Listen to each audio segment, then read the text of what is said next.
What if America lost a war? You know, it sounds like something straight out of a Hollywood movie, doesn't it? But this isn't fiction. This is a question that strategic planners are taking very, very seriously. So let's dive into what they're actually thinking. Okay, let's be really clear here. This is not a prediction. What we're doing is breaking down a strategic report that games out a purely hypothetical scenario. And it's important to remember, as of right now, April 2026, there is a US-Iran ceasefire holding. But this analysis asks the tough questions. What if that fails? And for a superpower, what does losing even look like? So you've got to be asking, how on earth could the most powerful military in the world possibly lose? Well, the report makes it clear. It wouldn't happen on some big, open battlefield. This entire scenario hinges on one specific strategy, one that Iran has been mastering for decades. And it's called asymmetric warfare. So forget about matching the US tank for tank or jet for jet. That's a losing game. This is all about a weaker power using clever, unconventional tactics to hit a stronger power right where it hurts. See, the goal isn't to destroy the US military. It's to break America's will to even be in the fight. Here's a way to think about it. A conventional war. That's kind of like a 100-meter dash, a sprint to a clear victory on the battlefield. Asymmetric war? That's a brutal, grueling marathon. It's designed to make the fight so long, so expensive, and so painful that the stronger side eventually just says, you know what, this isn't worth it, and goes home. It's about winning through pure exhaustion. So, how would this actually go down? The report lays out 8 key factors, basically a perfect storm of events that could lead to a US strategic failure. Let's walk through the dominoes that would need to fall, one by one. It all starts with a total nightmare scenario for the Pentagon. Imagine Iran's allies, we're talking Hezbollah, the Houthis, all these different militias, igniting conflicts all at once across the region. US forces would be stretched incredibly thin. But the real knockout blow? That would be economic. Iran blockades the Strait of Hormuz. And just like that, the war isn't some far-off thing on the news anymore. It's hitting your wallet, and political support at home would absolutely crater. And this is exactly why that blockade is such a devastating weapon. Look at this. More than a fifth of the entire world's oil supply passes through that one single narrow choke point. If you shut that down, it's not just a problem for the United States. You're triggering a full-blown global economic crisis. And what's the immediate result? Well, the report projects that oil prices would just explode, rocketing past $200 a barrel. Can you even imagine what that does to gas prices, to inflation, to every family's budget? That's how a conflict halfway around the world becomes a kitchen table crisis overnight. And while all that economic chaos is unfolding, the actual military battle gets incredibly messy. Russia could step in, providing advanced air defense systems that basically neutralize America's air superiority.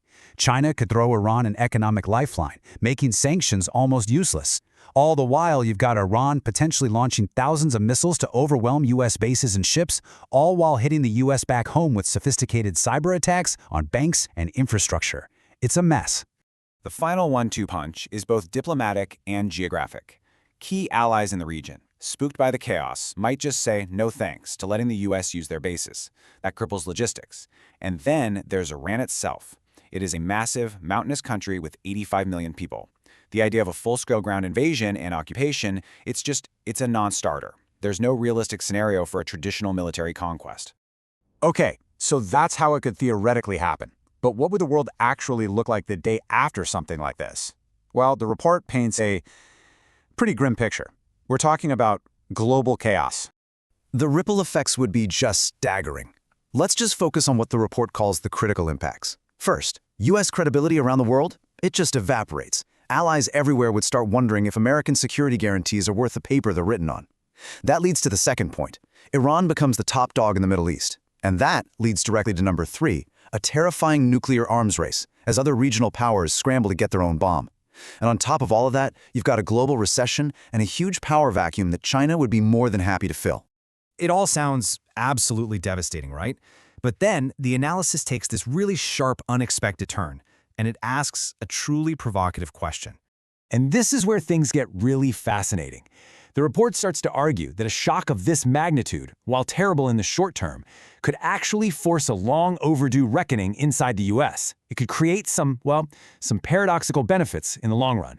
So the core idea here is that a major defeat could completely shatter the endless war mentality in Washington. It might finally force European allies to take care of their own defense.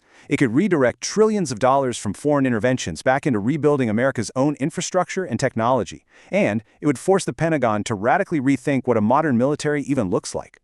The real paradox is that a humbled America, in a world with several major powers instead of just one, a multipolar world, might, just might, lead to a more stable planet. And all of this speculation brings us right back from the hypothetical to the here and now, because this entire catastrophic scenario is in fact avoidable. The off-ramp is sitting right in front of us. You see, the current ceasefire is everything. It is the diplomatic off-ramp from this potential highway to disaster. It's this precious critical window of opportunity to talk, to negotiate, to de-escalate, and to make sure that this entire scenario we've just walked through remains exactly what it is, a hypothetical warning.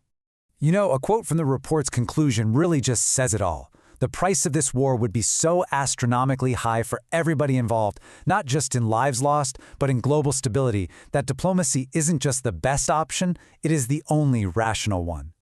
Which really leaves us with one final thought to chew on. We tend to think of military might, of aircraft carriers and stealth bombers, as the ultimate measure of power. But in this incredibly complex world, one filled with asymmetric threats that you just can't defeat with bombs and bullets, maybe, just maybe, the greatest superpower of all is the ability to sit down and talk, to negotiate, and to find a way to step back from the brink.